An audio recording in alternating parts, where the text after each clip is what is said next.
주님 앞을 멀리 떠나 길을 잃고 헤맬 때에 나의 뒤를 따라오사 신이 믿음으로 흰 눈보다도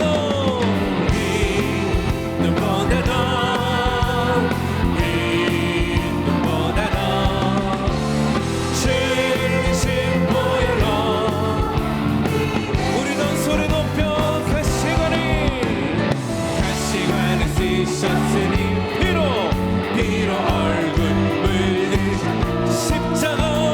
십자가의 모든 것 나를 위해 배타하셨네. 아멘. 말로 영용할 수 없니 구세주의 구속하신 은혜와 크신 사랑 주님 앞에 찬송하고 찬송 할렐루야.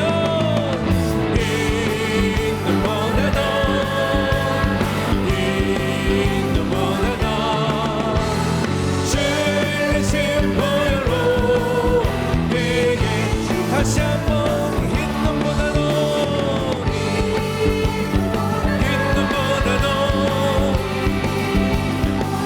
눈보다도 주의 보혈로 내게 씻어주옵소서. 아버지를 멀리 떠나 바른 길을 저버리고 여러 가지 죄악으로 주옥같이 되었으니 물같은 것 가지고는 씻을 수가 아주 없네. 주여 귀한 몸은 날 정결케 하라. 할렐루야. 흰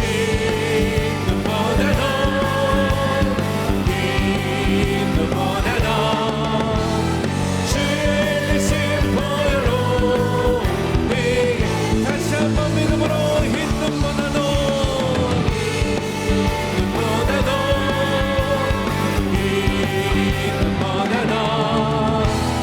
주의 크신 보혈로 내게 씻어주옵소서. 할렐루야. 우리를 정결케 하시는 주의 보혈 앞에 은혜 앞에 감사와 찬양 올려드립니다. 할렐루야.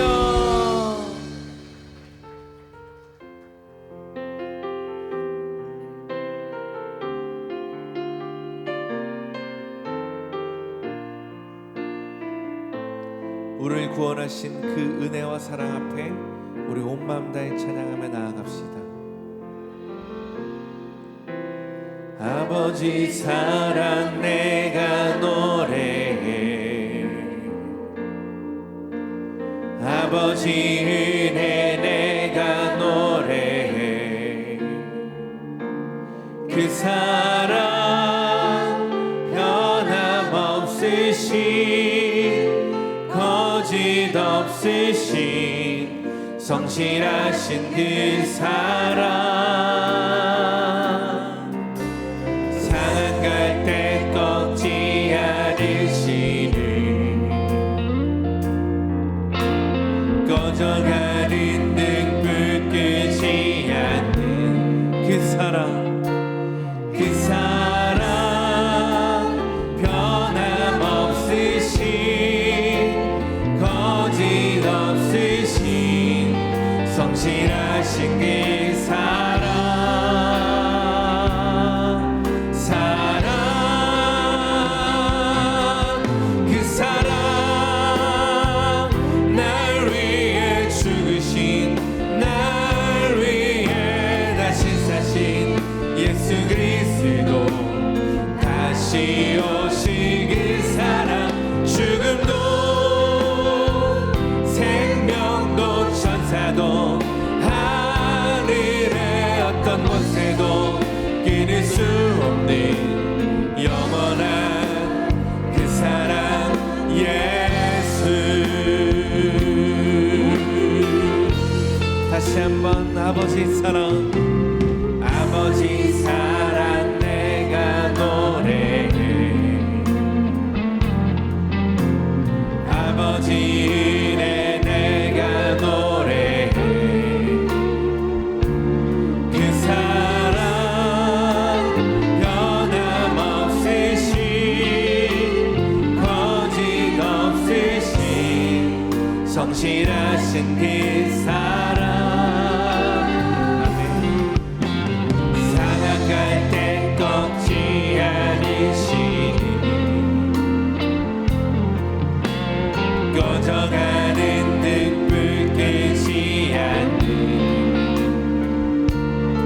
사랑 변함없으신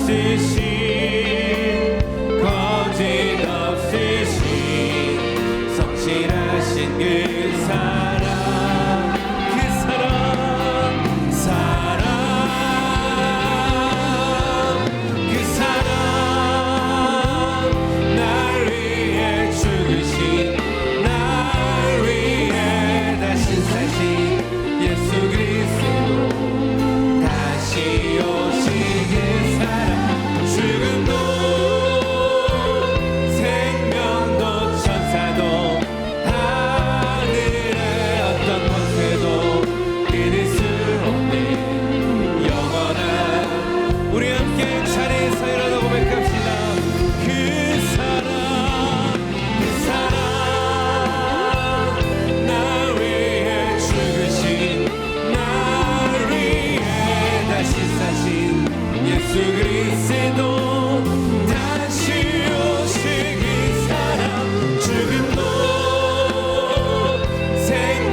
예수님의 비유, 포도원의 품꾼들이라는 제목으로 하나님 말씀 나누겠습니다. 제가 우리 교회에 와서 목회한 지가 이제 8월이 되면 만 27년이 됩니다. 1999년 8월 둘째 주에 첫 설교를 하였고, 그리고 9월 달에 담임 목사로 취임을 하였습니다. 27년 동안 우리 교회에서 목회를 하면서 우리 교회 장로님들, 또 재직들, 성도님들이 함께 참 기도하고, 또 함께 참 사람들로부터 건강하게 보이는 교회, 좋은 교회, 그런 목표를 가지고 달려왔고, 하나님께서 우리 교회 정말 평안하게 지금까지 인도하여 주시고 많은 좋은 열매들을 맺게 해주셨습니다. 이 모든 것은 좋은 장로님들과 또 재직들과 성도님들의 기도와 그리고 응원 덕분이다라고 생각이 되어집니다. 우리 교회 오기 전에는 제가 미국에서 한 8년 동안 로스앤젤레스에서 목회도 하고 또 박사과정 공부도 하고 그렇게 지냈습니다. 8년간 미국에 지내기 전에는 우리 목사님, 조영기 목사님이 51세가 되셨을 때, 제가 25살 때 한국에 들어왔을 때 목사님의 배려로 여의도에서 사역을 시작을 하였고, 미국 가기 전에는 우리 목사님 밑에서 우리 목사님이 담임 목사님이 계셨을 때 여의도에서 훈련받고 사역을 하였습니다. 8년 동안 미국에서 목회하고 공부하면서 이사를 4번 했습니다. 2년에 한 번꼴 이렇게 이사를 했는데, 미국도 이삿짐 센터가 있습니다. 그런데 굉장히 비쌉니다. 그래서 미국에서는 웬만하면은 이사하는 본인들이 다 이삿짐을 싸고 본인들이 다 이사를 합니다. 먼저 마트에 가가지고 박스를 삽니다. 그 박스에 짐들을 이제 잘 거기에 이제 채워놓고, 그 다음에는 트럭을 빌립니다. 큰 트럭이 아니라 일반인들도 운전할 수 있는 트럭 회사가 있습니다. 유홀이라는 트럭 회사가 있습니다. 트럭을 빌리고, 그 다음에 이 짐들을 이제 나르고 그러는데 굉장히 힘이 들기 때문에 일꾼이 필요합니다. 하루 일당을 주고 쓸 사람들이 필요한데, LA 같은 경우는 그 일꾼들이 모여있는 장소가 있습니다. 그 장소로 갑니다. 거기 가면은 동양 사람이 제가 내리면은 이 사람들은 거의 남미 분들인데, 이분들이 우리들 중에 누군가를 하루 일당을 주고 쓰려고 왔구나, 그걸 이제 알고는 서로 자기를 쓰라 그럽니다. 어떤 사람은 팔을 걷어부리고 근육을 이렇게 자랑하기도 하고, 또 어떤 사람은 자기 가슴을 꽝꽝 치면서 나는 힘이 좋다라고도 하고, 그들 중에 몇 명을 이렇게 택해가지고 그날 하루 짐을 나르는 일꾼으로 쓰는 그러한 경험이 4번이나 있었습니다. 제가 오늘 이 설교에 저의 경험에 대해서 이렇게 말씀을 드리는 것은 좀 더 여러분들에게 쉽게 이해할 수 있도록, 또 우리가 사는 이 시대에 처럼 이렇게 이해할 수 있도록, 좀 쉽게 이해할 수 있도록, 그래서 저의 경험을 말씀을 드린 겁니다. 어느 한 부자가 있었습니다. 이 부자가 이제 일할 일꾼들이 필요한 거예요. 근데 그 일꾼들을 차리러 갔는데, 예수님 시대에 그 일꾼들이 어디에 주로 있었느냐? 시장 또는 성문 앞 광장에들 있었습니다. 이들은 실업자인 거예요. 어디 가서 일할 데도 없어가지고 그날 하루 누군가가 나를 써주면 너무나 감사하고 너무나 고마운 겁니다. 이 큰 부자인 이 사람은 이른 아침에 나갔습니다. 성경에서 이른 아침은 몇 시냐? 오전 6시입니다. 이른 아침에 그 실업자들이 있는 곳, 그 사람들 보니까 가서 이른 아침부터 나온 사람들을 데리고 이제 일터에 일을 보냈습니다. 좀 시간이 흘렀습니다. 성경에는 제3시라 그러는데 오전 9시예요. 오전 9시에 봤더니 또 거기에서 그 일꾼들이 있는 거예요. 그 사람들도 너희들도 나의 그 사업장에서 일하라. 그래서 또 일꾼을 쓰고, 그 다음에 정오가 되었습니다. 12시. 12시에도 사람들이 있는 거예요. 그들에게도 내 일터에 가서 일을 하라고 합니다. 이제 시간이 지나서 오후 3시가 되었습니다. 오후 3시에도 사람들이 있는 겁니다. 그들에게도 내 사업장에 가서 일을 하라고 합니다. 6시면은 사업장의 문이 닫습니다. 오후 5시가 되었습니다. 거기에 서성거리고 있는 사람들이 있어요. 참 이 사람들은 안타까운 사람들입니다. 그날 하루 이제 일을 하지 못하기 때문에 그날 하루 일을 내서 하루 일당을 가지고 그 생계를 꾸려가야 되는데 이제 망당감한 거예요. 아주 안타까운 사람들이죠. 그 사람들에게 너희들도 1시간 정도 시간이 있는데 내 일터에 가서 일을 하라. 이들은 기쁨으로 가서 일을 합니다. 이제 시간이 되었습니다. 이제 6시가 되었습니다. 이제 문을 닫는 시간이 되어서 사람들에게, 일꾼들에게 이제 품삯을 주는데, 맨 늦게 온 사람, 1시간 일한 사람을 불러서 품삯을 줍니다. 얼마의 품삯을 주는가? 다들 이제 보고 있는 거 아니겠습니까? 그런데 한 데나리온을 주는 거예요. 한 데나리온은 하루 일당인 겁니다. 그 당시. 한 데나리온, 1시간 일한 사람에게 한 데나리온을 주는 걸 보면서, 야, 이런 새벽에 6시에 온 우리들에게는 얼마나 더 많이 줄까? 막 머리가 이제 계산이 막 돌아가는 거죠. 1시간에 한 데나리온, 나는 12시간 일했으니까 12데나리온? 너무 크지? 아니면 뭐 6데나리온? 막 이런 생각을 하는데, 이른 아침에 온 사람에게도 한 데나리온을 주는 거예요. 그러자 이른 아침에 온 사람들이 원망합니다. 불평합니다. 아니 12시간 정말 애쓰고 수고하고 땀을 흘린 우리들이 있는데 어떻게 우리들을 정말 1시간밖에 일한 사람하고 똑같이 저렇게 대우를 하느냐, 이건 말이 되지 않느냐 하면서 주인에 대해서 원망하고 불평을 하는 겁니다. 여러분들은 이런 원망과 불평이 참 어떻다라고 생각됩니까? 당연한 원망, 당연한 불평 아니겠습니까? 일반적인 그 상식으로 생각해 보십시오. 1시간 일한 사람하고 12시간 일한 사람하고 어떻게 똑같이 그렇게 대우를 해줍니까? 더 오래 일한 사람은 더 대우를 해주는 것이, 이것이 정상적이죠. 그런데 12시간 일한 사람하고 1시간 일한 사람하고 똑같이 대우하고 있어요. 나는 더 많은 수고를 했습니다. 더 많은 수고를 한 나에게 더 많이 줘야죠. 이 요구가 잘못된 건가요? 잘못된 거 아니에요. 일반적인 계산법을 기준으로는 주인의 이런 행위가 상식적이지 않은 거예요. 일반적인 기준은 더 많이 일했으면 더 많은 수고비를 줘야 되는 거예요. 이것이 상식입니다. 이것이 올바른 계산법이고 상식인데, 그런데 주인은 더 많이 일한 우리들에게 더 주세요라고 하는 사람들에게 뭐라고 얘기를 합니까? 오늘 여러분들에게 봉독해드린 마태복음 20장 13절 14절에 보니까 주인이 그 중에 한 사람에게 대답하여 이르되 친구여 내가 네게 잘못한 것이 없노라. 네가 나와 한 데나리온의 약속을 하지 아니하였느냐. 네 것이나 가지고 가라. 이 나중 온 이 사람에게 너와 같이 주는 것은 내 뜻이니라.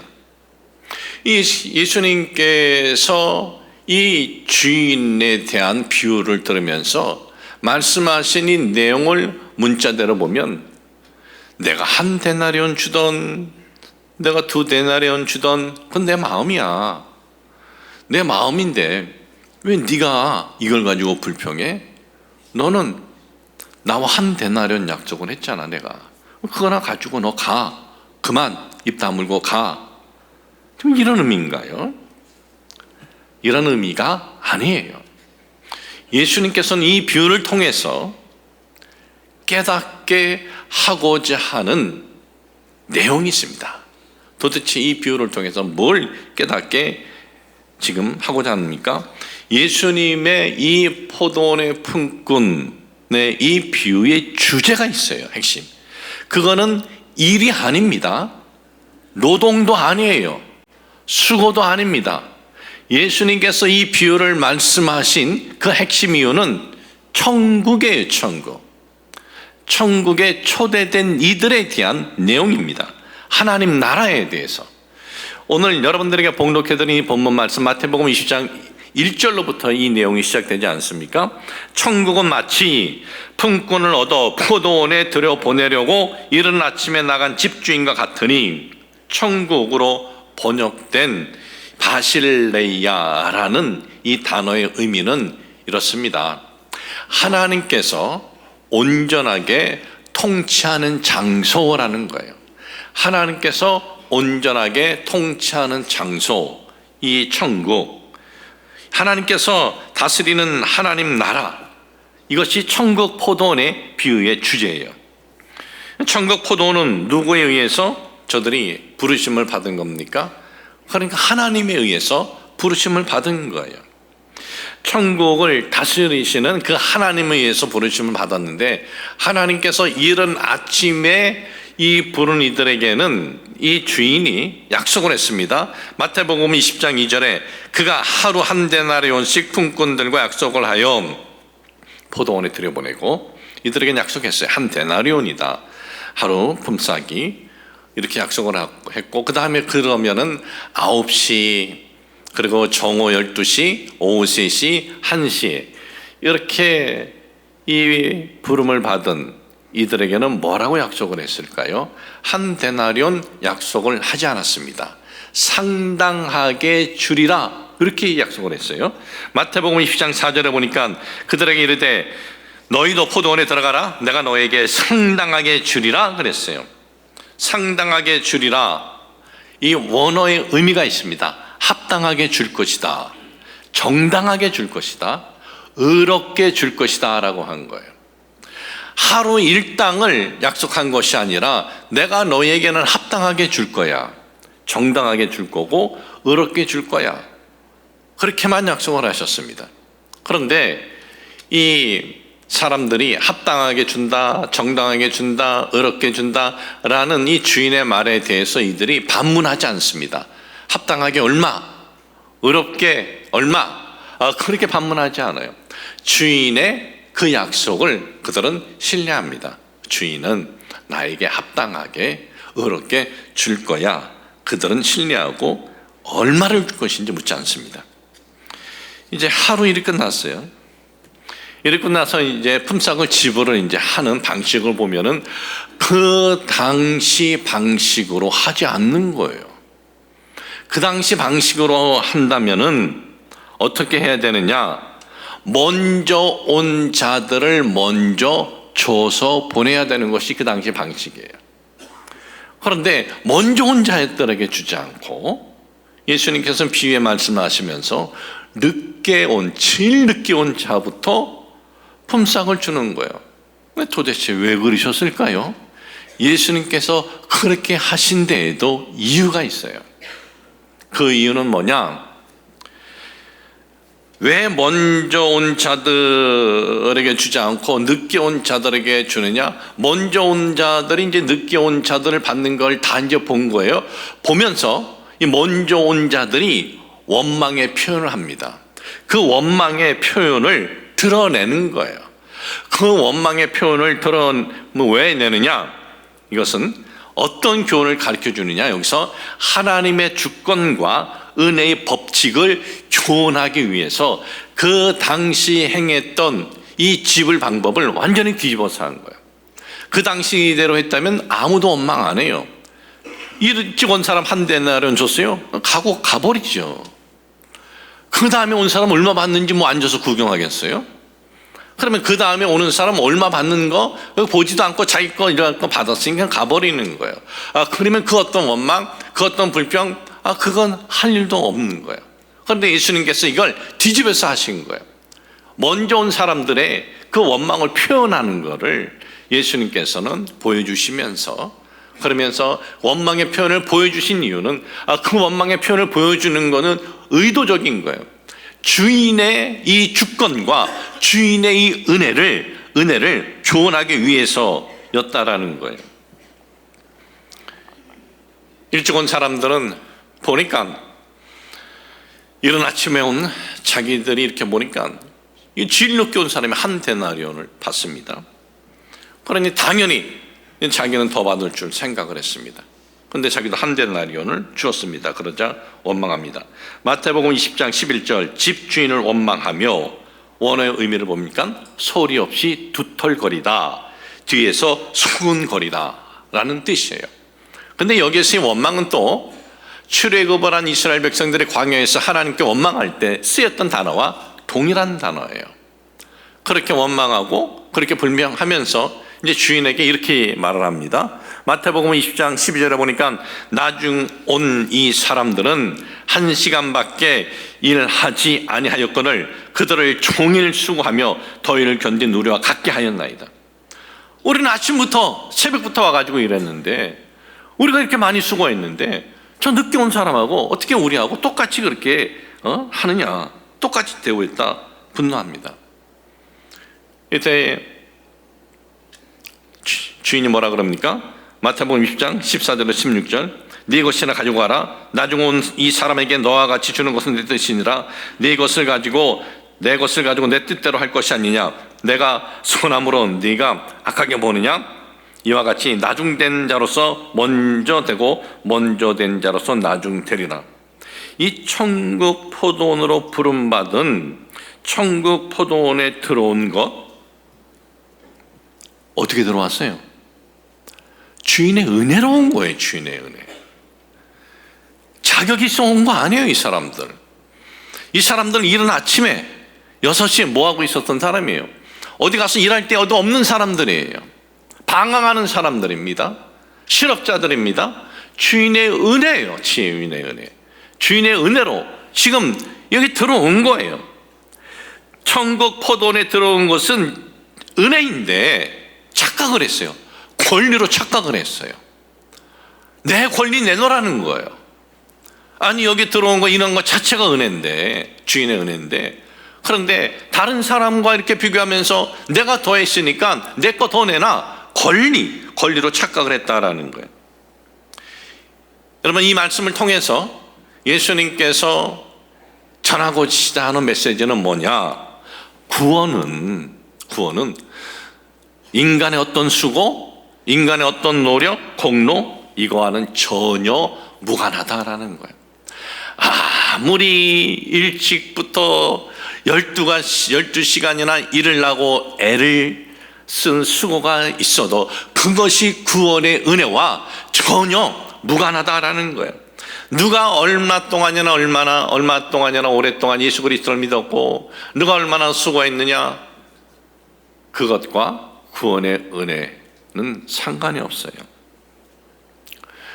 그러면서 20장 16절에 보니까 나중된 자로서 먼저 되고 먼저 된 자로서 나중된다.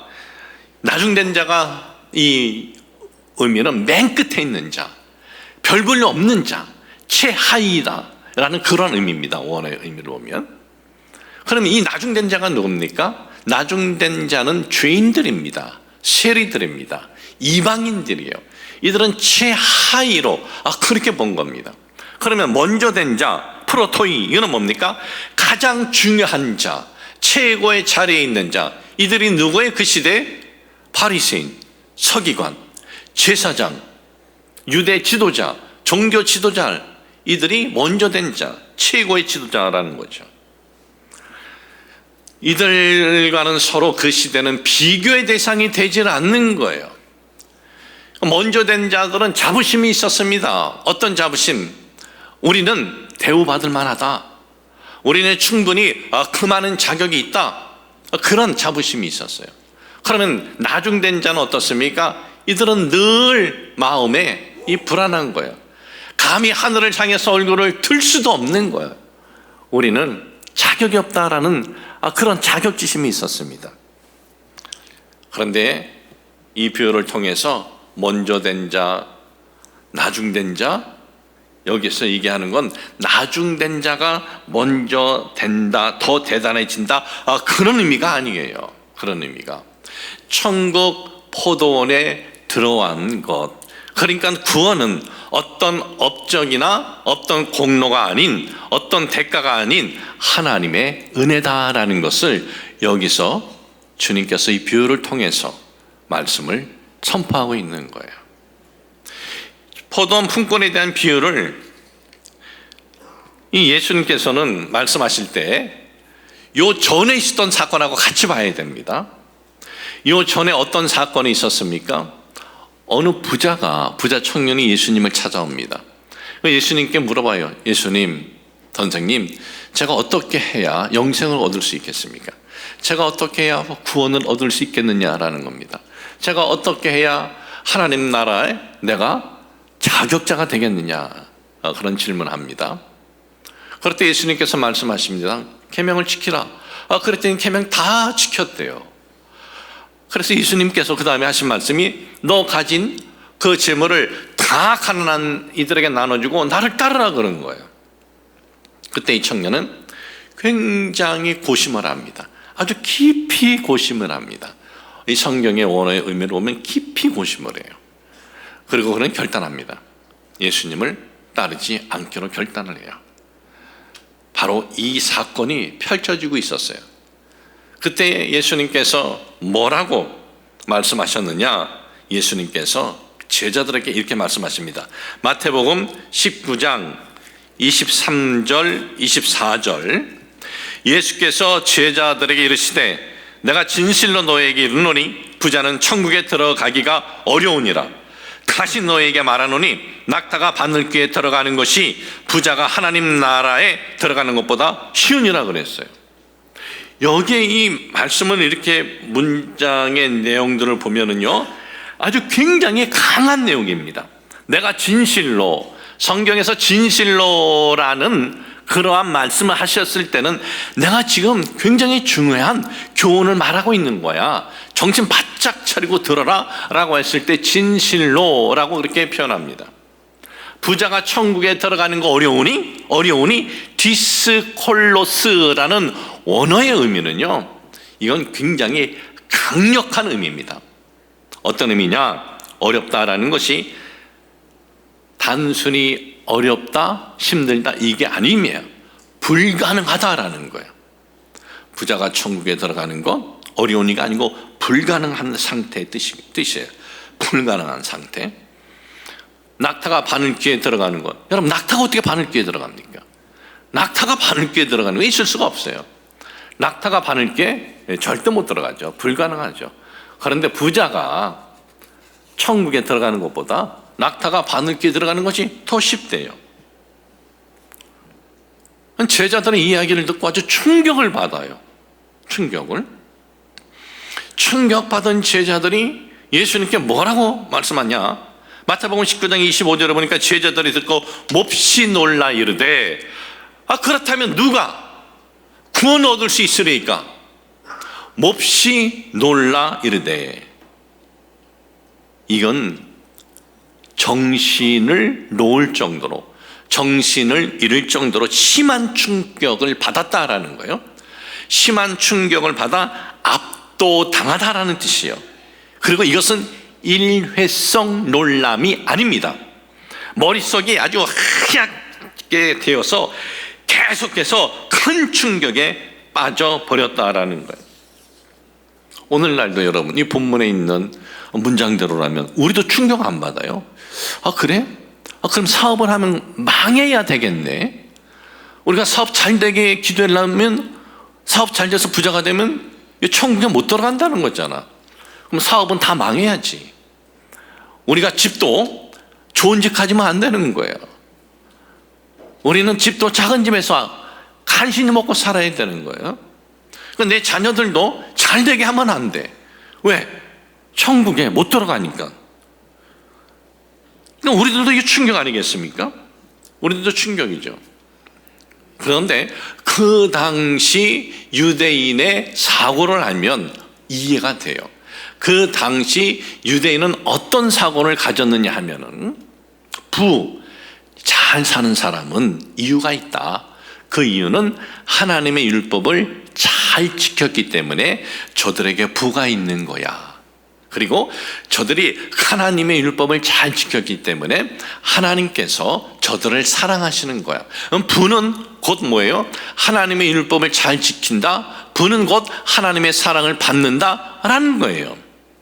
그런데 가장 축복을 받았다고 믿었던 부자조차 구원을 못 받는다면 우리는 뭐냐 이거예요. 우리는 평범한 이들인데 우리는 어떻게 구원을 받을 수 있습니까 하면서 한숨을 하고 충격을 받고, 그러니까 머리가 아주 하얗게 되어지는 거예요. 그 충격에 탄식하고 있는 제자들에게 예수님께서 이렇게 말씀하십니다. 마태복음 19장 26절, 예수께서 그들을 보시며 이르시되 사람으로는 할 수 없으나 하나님으로는 다 할 수 있느니라 그랬어요. 그들을 보시며, 탄식에 빠져있는 그들을 보시는데 예수님께서는 아주 사랑하시는 눈으로, 긍휼의 눈으로 그들을 바라보는 거예요. 그러면서 뭐라고 말씀하십니까? 사람으로는 할 수 없으나, 아디나톤이라는 의미는 사람은 구원에 대해서 전적으로 불가능해 라는 뜻이에요. 구원에 이르는 자격, 사람은 몇 프로느냐? 0%라는 거예요. 사람은 구원에 이르는 가능성이 전혀 없어요. 사람으로서는 할 수 없으나, 그러나 하나님으로서는 다 할 수 있다. 이게 뭐예요? 구원은 인간의 자격을 갖추어 따내는 결과물이 아니다라는 거예요. 사람은 아무도 자격이 없어요.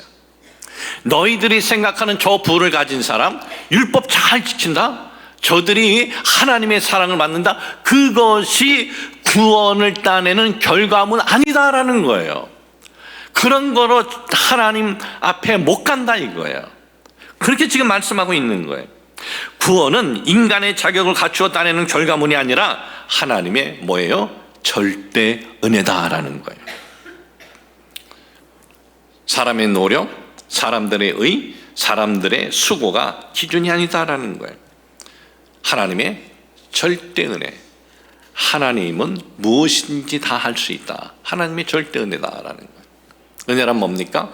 은혜란 받을 자격이 없는데도 선물로 주어는 것이 은혜다라는 거예요. 사람들은 그 누구도 받을 자격이 없어요. 그런데 하나님께서 선물로 우리에게 주신 거예요. 이에 대한 대표적인 사건이 무엇입니까? 예수님께서 십자가에서 죽임을 당하실 때 양쪽에 두 명의 강도들도 죽임을 당합니다. 그때 한 강도가 예수님께 간구합니다. 예수님 나라 임하실 때 저를 좀 기억해 주세요. 예수님, 저를 좀 기억해 주세요. 이 사람이 어떤 사람이에요? 예수님을 위해서 뭐 애쓴 적이 있어요? 없습니다. 이 사람이 무슨 하나님을 위한 무슨 삶이 있었습니까? 없습니다. 그 반대의 삶을 살았습니다. 하나님과 상관없는 삶을 살고 사회에 악을 하면서 살았던 사람이에요. 그런데 예수님께서는 어떤 은혜를 주십니까? 그래, 오늘 네가 나와 함께 낙원에 있으리라, 그런 거예요. 여러분, 구원은 오랜 헌신도 기준이 아니고 오랜 수고도 기준이 아니고 많은 헌금도 기준이 아닙니다. 구원은 오직 믿음으로 주는 하나님의 은혜다라는 것, 이거 잊지 마시길 주의 이름으로 축복을 합니다. 제가 이 LA 가면은 꼭 제가 들리는 식당이 있어요. 햄버거 집이에요. 인앤아웃이라는 햄버거. 인앤아웃이라는 햄버거 집하고 저하고는 개인적으로 뭐 아는 것은 없는데, 저는 이 동부의 사람들이 좋아하는, 뉴욕 사람들이 좋아하는 햄버거가 있고, 이 서부에 있는 사람들이 좋아하는 햄버거가 있어요. 서부 사람들은 인앤아웃을 가장 좋아하는데, 그런데 저는 그 인앤아웃 가면은 그 햄버거를 들고 또 거기에 드링크를 마시면서 또 확인을 해요. 거기에는 이런 문구가 써져 있어요. 요한복음 3장 16절이 써져 있어요. 하나님이 세상을 이처럼 사랑하사 독생자를 주셨으니 이는 그를 믿는 자마다 멸망치 않고 영생을 얻게 하려 하심이라. 이 문구가 써져 있는 거예요. 구원은요, 다른 것이 아니에요. 누구를 믿는 자마다, 그를 믿는 자마다, 이것이 구원의 기준입니다. 그리고 성경은 구원의 기준에 대해서 심야하게 안 써져 있었습니다. 누구라도 볼 때 정확히 알 수 있도록 써져 있었습니다. 로마서 10장 9절에 보면 네가 만일 네 입으로 예수를 주로 시인하며 또 하나님께서 그를 죽은 자 가운데서 살리신 것을 네 마음으로 믿으면 무엇을 얻는다? 구원을 얻는다. 네가 좀 수고를 해야 되고, 네가 좀 뭐 헌금을 해야 되고, 네가 뭐 좀 애쓴 것이 있어서 구원을 받는다, 이런 거 아니에요. 믿으면 구원을 얻는 거예요. 사도행전 16장 31절 이르되 주 예수를 믿으라 그리하면 너와 네 집이 구원을 얻으리라. 구원을 얻으리라.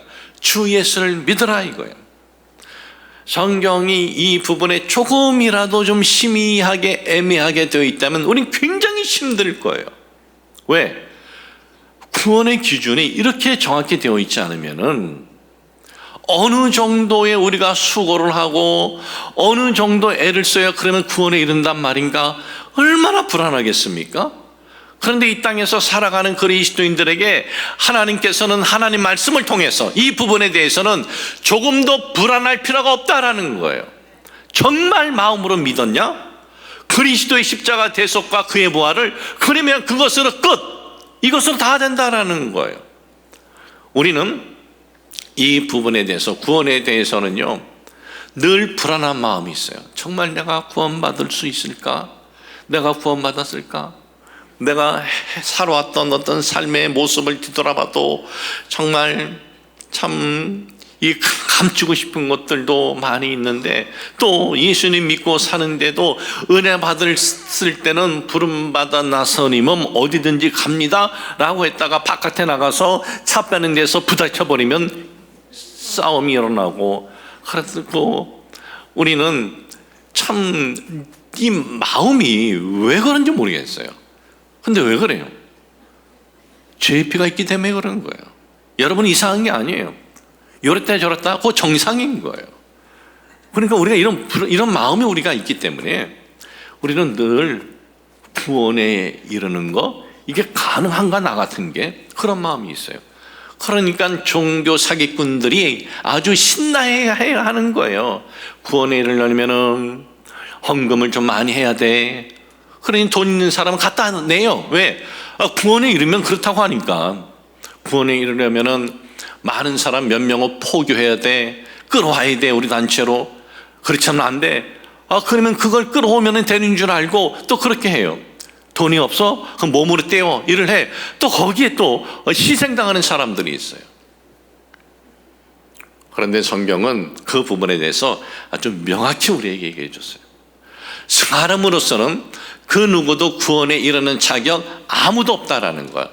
0%래요. 그러나 하나님은 다 하실 수 있다라는 겁니다. 하나님은 어떻게 다 하실 수 있어요? 은혜로, 믿음으로. 하나님은 이거 하나 보시고 우리를 하나님 백성, 천국 포도원 백성으로 삼아 주신다라는 거예요. 우리는 이 실업자들처럼 우리들도 방황하던 사람들이었습니다. 이런 새벽부터 우리가 어디 뭐 갈 데 없어서 거기 나와가지고 오늘 나에게 뭐 좀 일거리만 주면 했던 그 사람들처럼 우리도 그런 사람들이었어요. 그런데 천국보다 온 주인께서 우리를 택해 주신 거예요. 우리를 선택해 줘서 천국 포도원의 백성이 될 수 있었던 거예요. 그럼 이게 뭐예요? 우리가 뭐 했기 때문에 그런 겁니까? 아니에요. 그 주인의 은혜다라는 거예요. 그래서 아무것도 수고한 것이 없는 사람이든 수고한 사람이든 예수님께서는 이 비유를 통해서 구원은 그 어떤 인간은 자격이 없지만 하나님께서 은혜로 믿음으로 너희들이 하나님 백성이 되었다라는 것 우리에게 알려주고 있습니다. 여러분, 이 부분을 우리가 깨닫고 사는 것이 왜 그러면 중요하냐? 이 못된 종교 사기꾼들에게도 우리가 사기당하지 않고 유혹당하지 않는 이유도 있지만은요, 이 부분을 깨닫고 사는 것이 중요한 것이, 우리가 이 은혜를 깨달으면 이것이 복음 아닙니까? 이 복음을 깨달으면 우리는 지금 그 어떤 상황에서도 이런 은혜를 주신 그 하나님께 우리는 감사할 수밖에 없는 거예요. 뭘 우리가 받았기 때문에 감사하는 것이 아니라 이런 은혜를 주신 하나님께 우리는 이 복음을 깨달으면 감사할 수밖에 없고, 이런 은혜를 주신 그 하나님께 오늘도 우리는 찬양할 수밖에 없는 겁니다. 사랑하는 성도 여러분, 오늘 주신 이 말씀을 통해서 이 놀라운 은혜의 복음, 하나님의 사랑의 복음, 복된 이 소식, 여러분 감사 찬양하면서 오늘도 기뻐하면서 살아가시길 우리 주 예수 그리스도 이름으로 축복을 합니다. 하나님 아버지, 저희들 오늘 주신 말씀을 통해서 구원의 기준은 어떤 수고, 애씀이 아니라 하나님의 은혜이고 바로 믿음에 있다라는 것, 우리가 이 부분을 분명히 우리가 알고 깨닫고 악한 사기꾼들에게 당하지 않도록 도와주시고, 또한 이 땅에서 살아갈 때 이 은혜를 우리가 기억하면서 살아간다면 오늘도 그 어떤 상황과 환경에서 이런 은혜를 주신 하나님께 감사하고 찬양하는 우리 모두 되게 하여 주옵소서. 우리 주 예수 그리스도 이름으로 기도합니다. 아멘.